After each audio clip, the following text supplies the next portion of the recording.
There is a legal phrase that lawyers in courtrooms across the world use today without knowing where it comes from. There is a concept of contract law that every first-year law student encounters in their first semester without understanding its origin.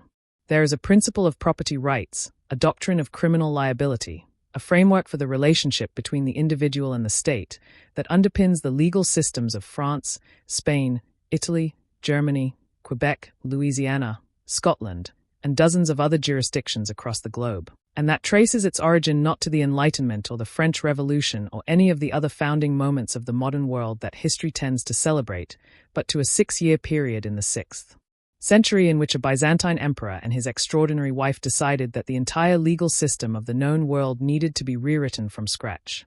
The emperor was Justinian. The wife was Theodora.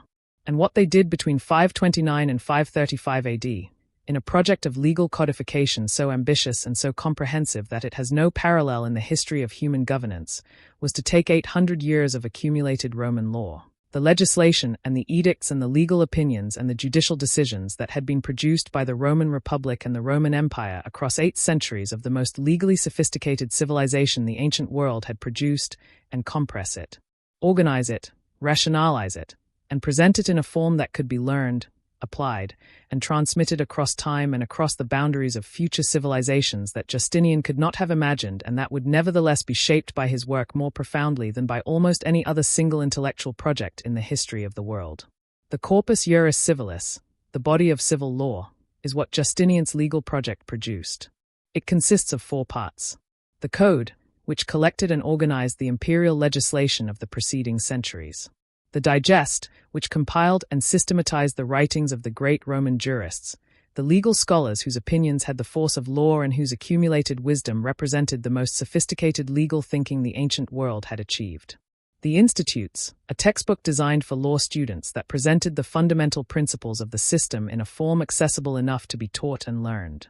And the novels, the new legislation that Justinian himself produced during his reign and that supplemented the codified historical material with his own contributions to the developing law. The scale of the undertaking is difficult to convey in abstract terms. The Digest alone compiled the writings of 39 jurists from across 5 centuries of Roman legal thought, representing an original body of material that ran to approximately 3 million lines of text. The commission that Justinian appointed to produce it, led by a legal scholar named Tribonian, who is one of the most important and least celebrated figures in the history of Western civilization, compressed this material into approximately 150,000 lines in 3 years. The compression required not just editing but judgment. Contradictions between different jurists had to be resolved. Outdated provisions had to be identified and either updated or discarded. The whole had to be made internally consistent in a way that the original sprawling accumulation of 8 centuries was emphatically not. Tribonian and his commission of 16 legal experts completed this task in 3 years. 3 years to organize and rationalize 8 centuries of legal thought into a coherent system that would serve as the foundation of Western law for the next 1,500 years. The achievement is so extraordinary that it is almost impossible to find an adequate comparison.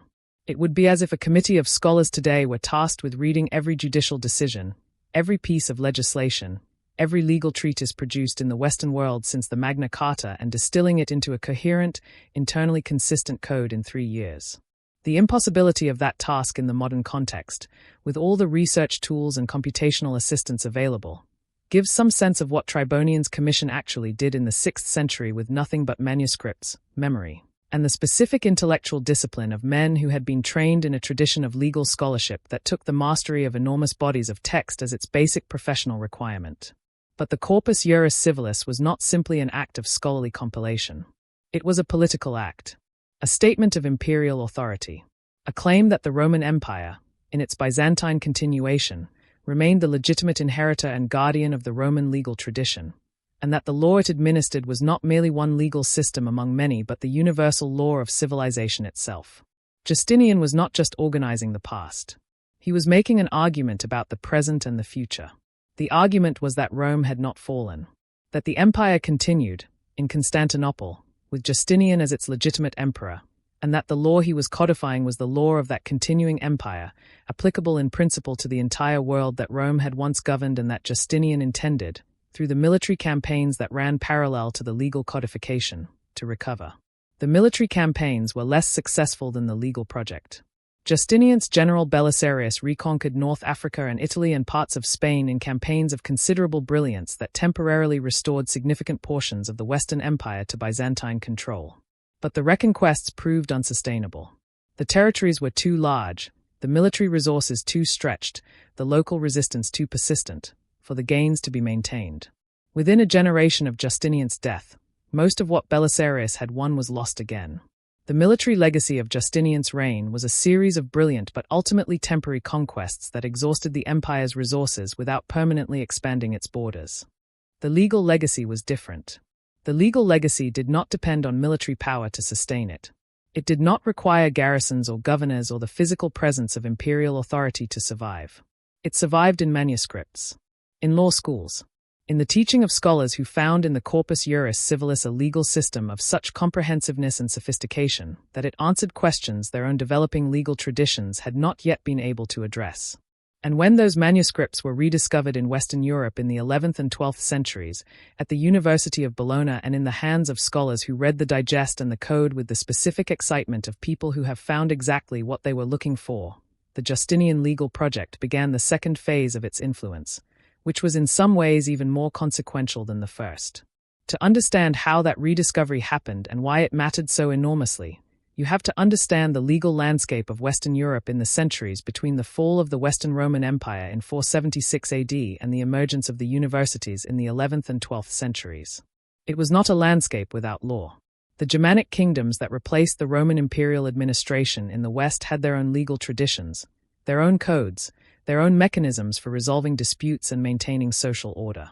But these traditions were local, tribal, and limited in their conceptual sophistication in ways that made them inadequate for the increasingly complex commercial and political relationships of a Europe that was slowly, painfully recovering from the catastrophe of the early medieval period and beginning to develop the institutional structures of what would eventually become the modern state.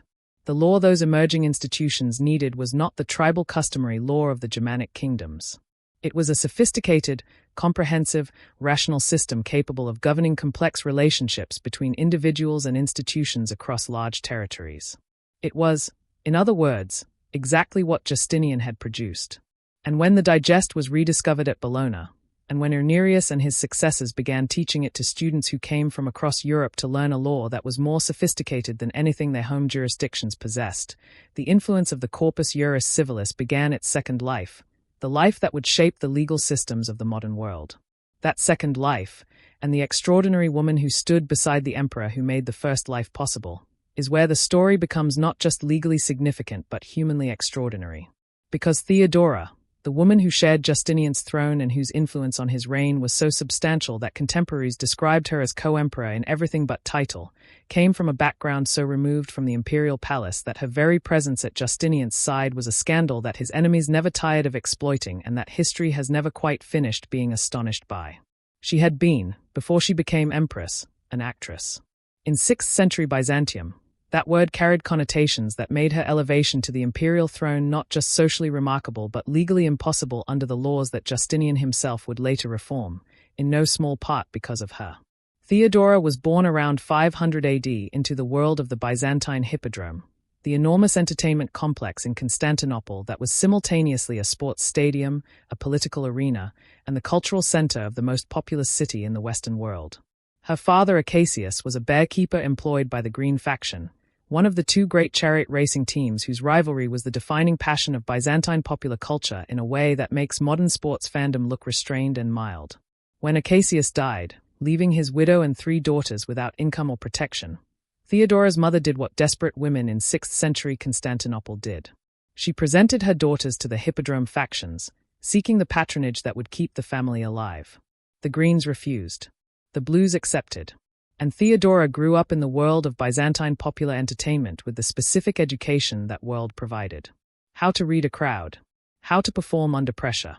How to survive in an environment where the powerful could destroy you without consequence and where the only protection available to a woman without family connections was her own wit, her own courage, and her own capacity to make herself indispensable to people who had the power to protect her. She became an actress and a performer at the hippodrome, and the accounts of her early life provided by the historian Procopius in his Secret History, a document written with such venomous hostility toward both Theodora and Justinian that historians treat it as evidence that requires careful handling.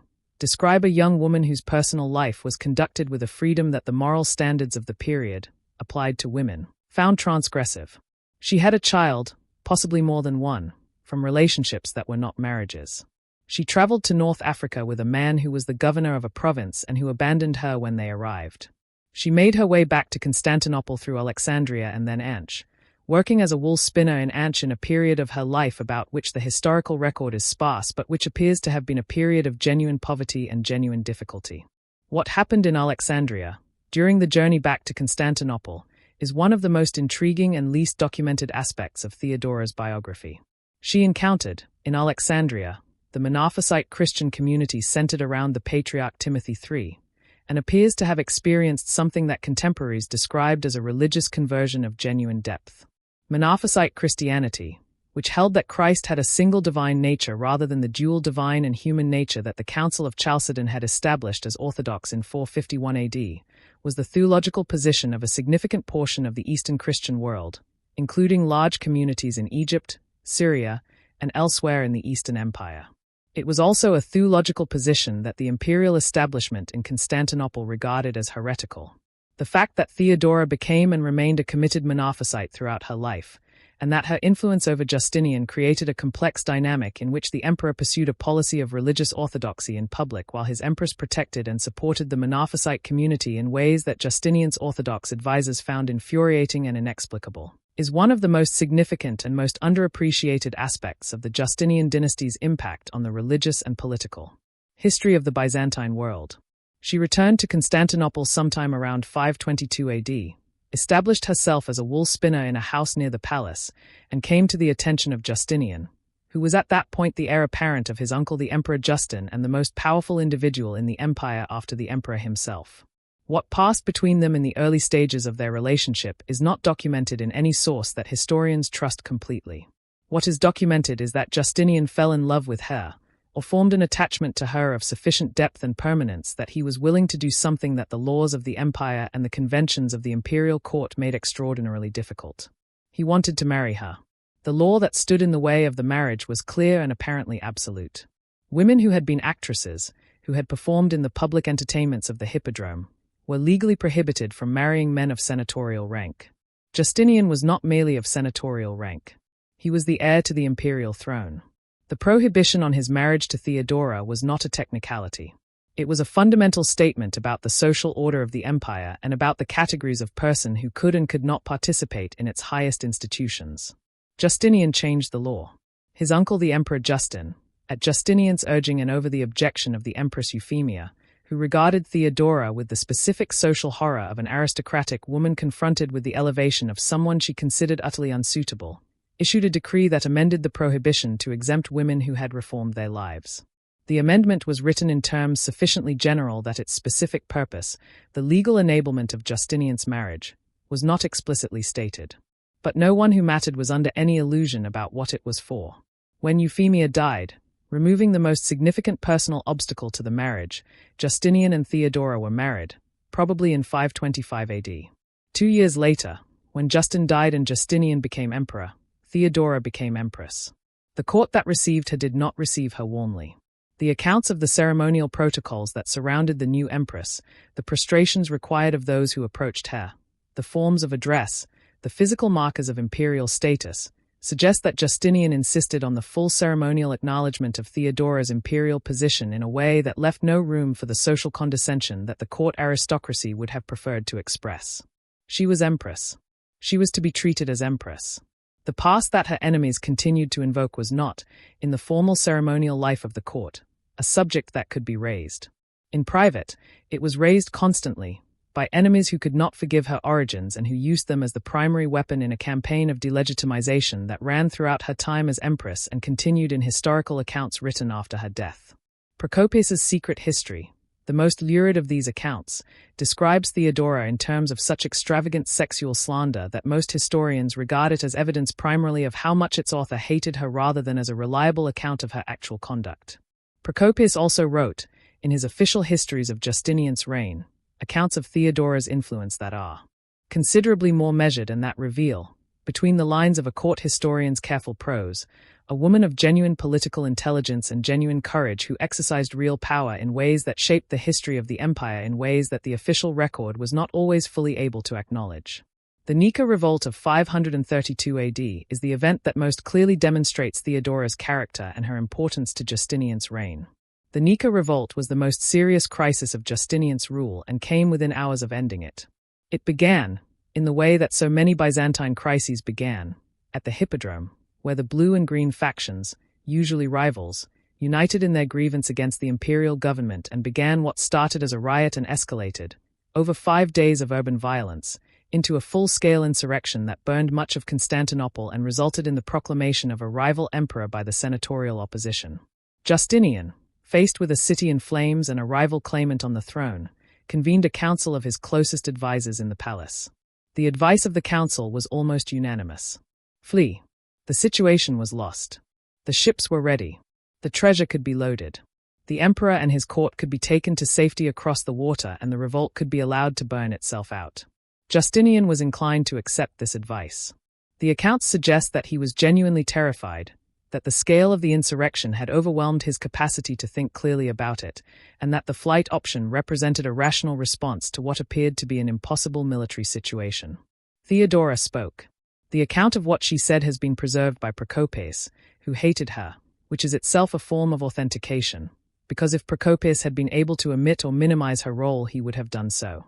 She said, in terms that the sources record with variations but whose substance is consistent across multiple accounts, that she would not flee, that the purple was a fine burial shroud, that a person who had worn the imperial purple should not survive its loss, that for her own part, if flight was the only alternative to death, she chose death, and that anyone who wanted to save himself by running was welcome to do so, but that she was staying.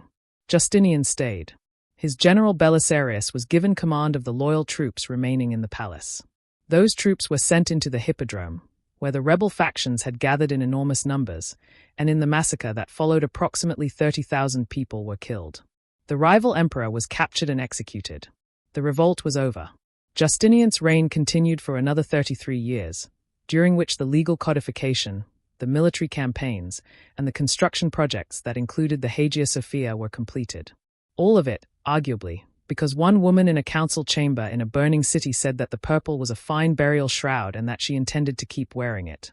The legal reforms that accompanied and followed the Corpus Juris Civilis were shaped in significant ways by Theodora's influence, and they represent the aspect of the Justinian dynasty's legal legacy that has received the least attention relative to its importance.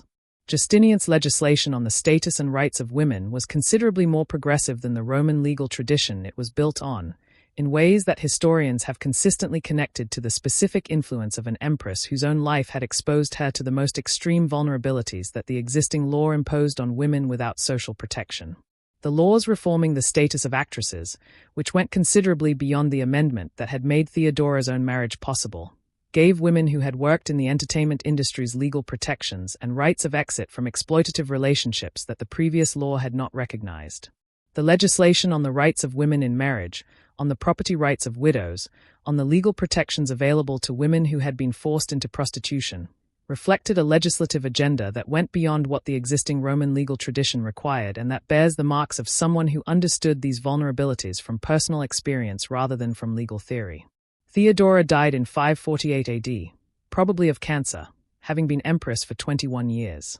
Justinian survived her by 17 years and never remarried. The accounts of his behavior after her death describe a man from whom something essential had been removed, who continued to govern with competence but without the specific energy and decisiveness that had characterized the earlier years of his reign when Theodora had been beside him.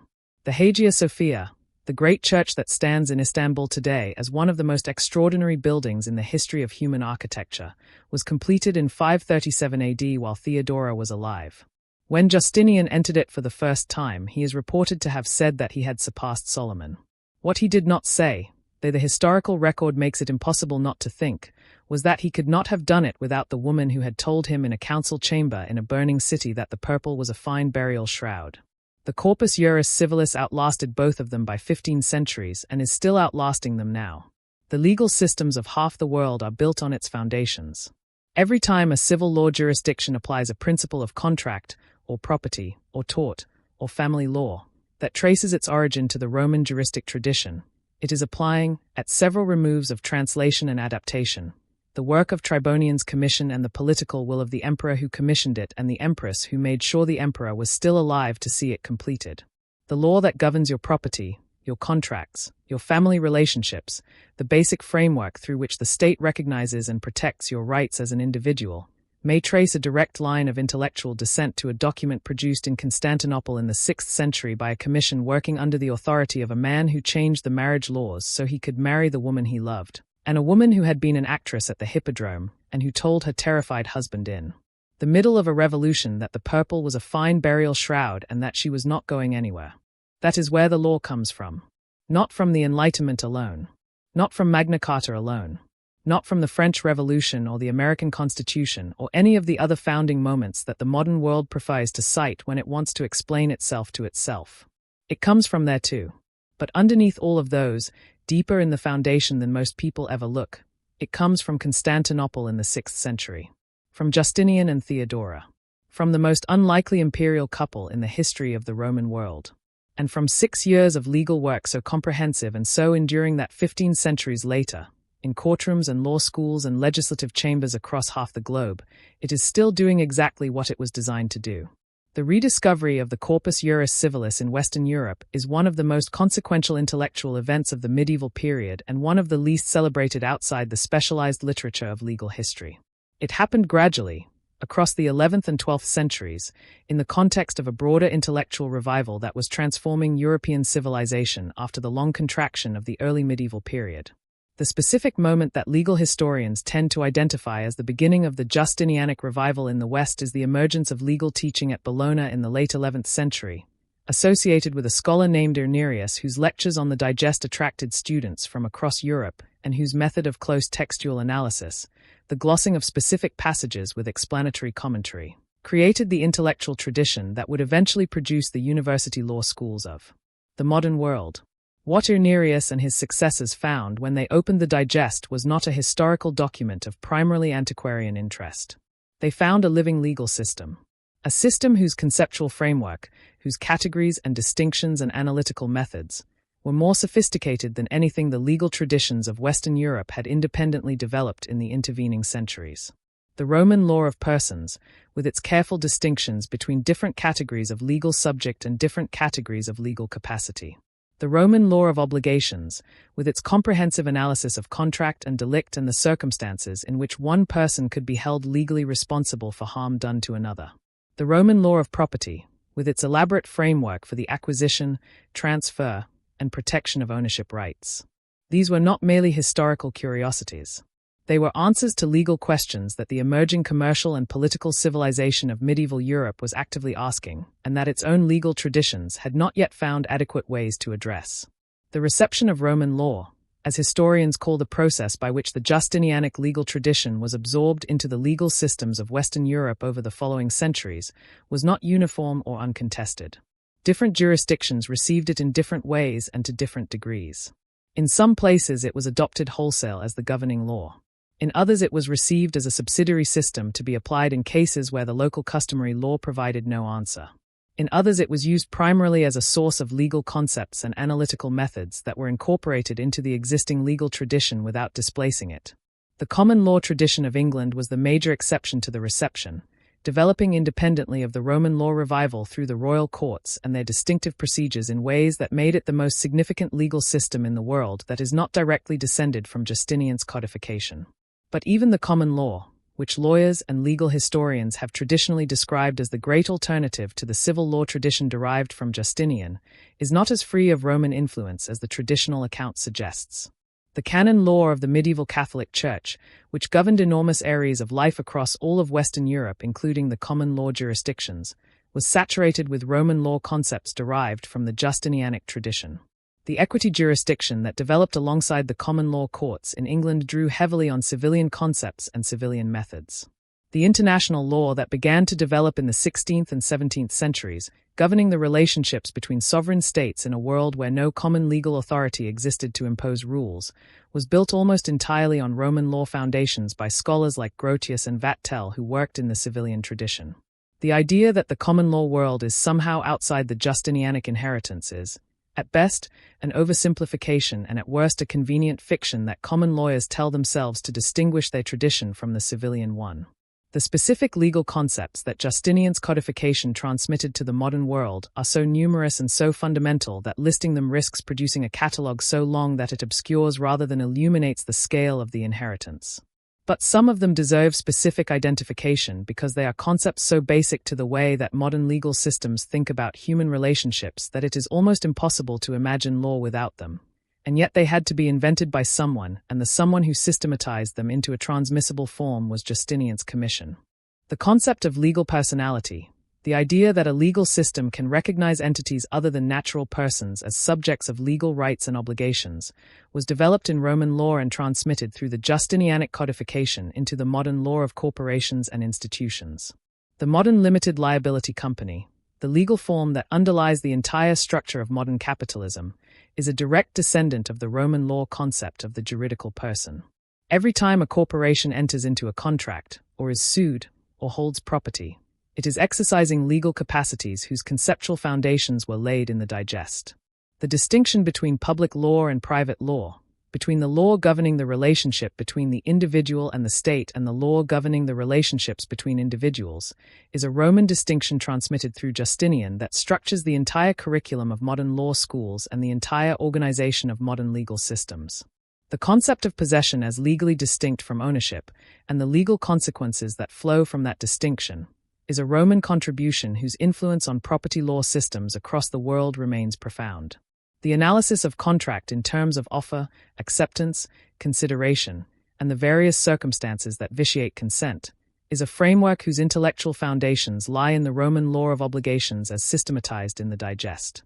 The influence of Justinian's legal project on the development of international law deserves particular attention because it is the aspect of the legacy that has most directly shaped the world we live in today in ways that are simultaneously most pervasive and least visible.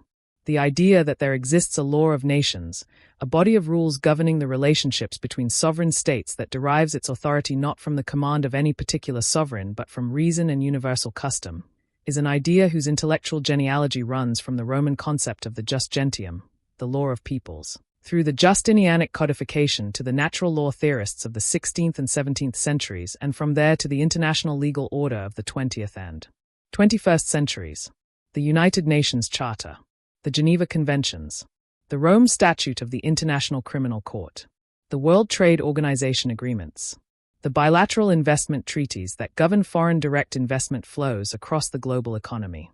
All of these instruments of the contemporary international legal order are built on a conceptual framework whose foundations were laid in Roman law and transmitted to the modern world through the work of Justinian's commission. When the International Court of Justice applies a principle of state responsibility, or when an international arbitration tribunal analyzes the requirements of a valid treaty, it is working, at many removes of historical development and intellectual elaboration, within a tradition that traces its origins to Constantinople in the 6th century. The physical legacy of Justinian's reign is more immediately visible than the legal one, though ultimately less significant. The Hagia Sophia, which Justinian built in Constantinople between 532 and 537 AD as the great church of the Byzantine Empire and which still stands in Istanbul as one of the most extraordinary architectural achievements in human history, is the most spectacular surviving monument of the Justinianic age. Its enormous dome, which appeared to contemporaries to float above the nave as if suspended from heaven by a golden chain, was an engineering achievement that pushed the boundaries of what 6th-century construction technology could accomplish, and that has influenced the design of domed buildings from the Pantheon's successor tradition through the great Renaissance and Baroque churches of Western Europe to the domed capitals and courthouses of the American Republic. The building that Justinian built to demonstrate the glory of God and the power of his empire is still standing 1,500 years later, and the legal system he built to govern that empire is still operating, in the jurisdictions that received it and in the international legal order that both the civil law and common law traditions helped to construct. Justinian died in 565 AD, having reigned for 38 years. He was approximately 83 years old, which made him one of the longest-lived and longest-reigning emperors in Byzantine history. He died without the direct heir that he had hoped to produce with Theodora, and that her death 17 years before his own had made impossible, leaving the succession to his nephew Justin II, who proved a considerably less capable ruler and who presided over the beginning of the long decline of the territorial gains that Belisarius had won. The military legacy began to dissolve almost immediately after Justinian's death. The legal legacy did not dissolve. It deepened. It spread. It was translated, commented upon, glossed, systematized, and incorporated into the developing legal traditions of the medieval and early modern world in a process that continues to this day in the law schools and courtrooms of every jurisdiction that traces its legal heritage to the Roman tradition. The story of Justinian and Theodora is ultimately a story about the relationship between power and institutions, about the specific way in which the decisions of individuals in positions of political authority can produce consequences that extend so far beyond their own lifetimes and their own intentions that the connection between the original decision and its ultimate effects becomes visible only in retrospect, across the distance of centuries. Justinian decided to codify Roman law because he wanted to demonstrate the continuing legitimacy of the Roman imperial tradition and to provide his empire with a legal system adequate to the complexity of the world it governed. He did not decide to create the intellectual foundation of Western legal civilization. He did not decide to provide the conceptual framework that would govern the development of the European nation-states, the international legal order, and the global commercial system of the modern world. Those were not his intentions. They were his consequences. Theodora decided to stay in Constantinople in January 532 AD when the Nika Revolt was burning the city and Justinian's advisors were urging flight. She did not decide to ensure the completion of the Corpus Juris Civilis. She did not decide to preserve the legal project that would shape the law of half the world for 15 centuries. She decided that the purple was a fine burial shroud and that she was not going to run. That decision, and the continuation of Justinian's reign that it made possible, had consequences whose scale she could not have imagined and that we are still living inside. That is what makes the Justinian dynasty the most consequential legal dynasty in the history of the world. Not the territorial conquests, which were temporary. Not the Hagia Sophia, which is extraordinary but finite. The law.